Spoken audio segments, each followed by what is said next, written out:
Huling napatawan ng Bunzel si Police Colonel Hector Grijalvo. Ito'y matapos silang makaharap ng dalawang sa pinakita niya sa pagpilit ng Senado. Nagpapatrol si Javier.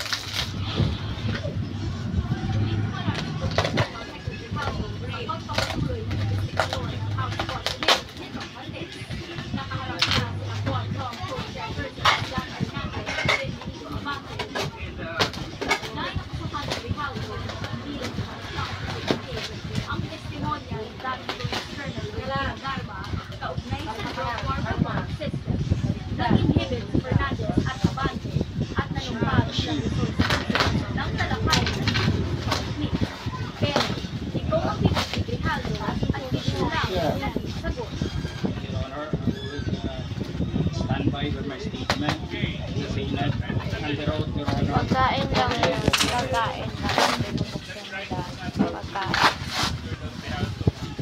Magulo ito yun. Sinumpang salaysay niya po ito. Sipado niya po ito.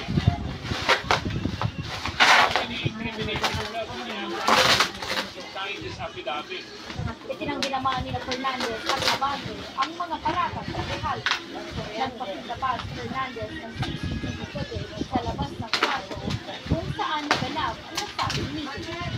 So kung nagkaroon po ng coercion, nagkaroon po ng harassment, malalaman po ng mga tao.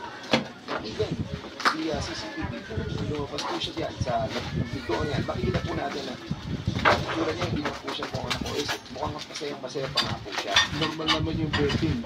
Ginagawa natin. So, sinabi ko kay Colonel Gama, can he corroborate your statement? Ang sabi ni Colonel Gama, yes. So, kinausap na. Dahil sa patuloy na hindi pagsagot ni Grijalvo sa mga tanong, muli siyang pinatawag ng contempt. Lilipat siya sa Quezon City Police Station 6 sa harap ng Batasang Pambansa Complex. I think that's a lesson ngayon, ano? Eh, wala namang ibang intensyon, wala namang ibang motibo yung aming dalawang kasamahan na kongresista nung kinausap nila yan. Samantala, muling pinaimbestigahan ng ilang mambabatas ang umunod 7,000 kaso kaugnay ng war on drugs. Sabi ng National Bureau of Investigation, 52 sa mga naturang kaso ang nai-refer sa kanila. Sa kabuuang bilang, 13 ang nirekomenda na i-prosecute. Ito ang inimbestigahan pa at mahigit 30 ang pinag-aaralan pa. We have been denied the opportunity to conduct forensic investigation on the pieces of evidence. Walang crime scene investigation dito. When these were all referred to us, the crime had already happened long time ago.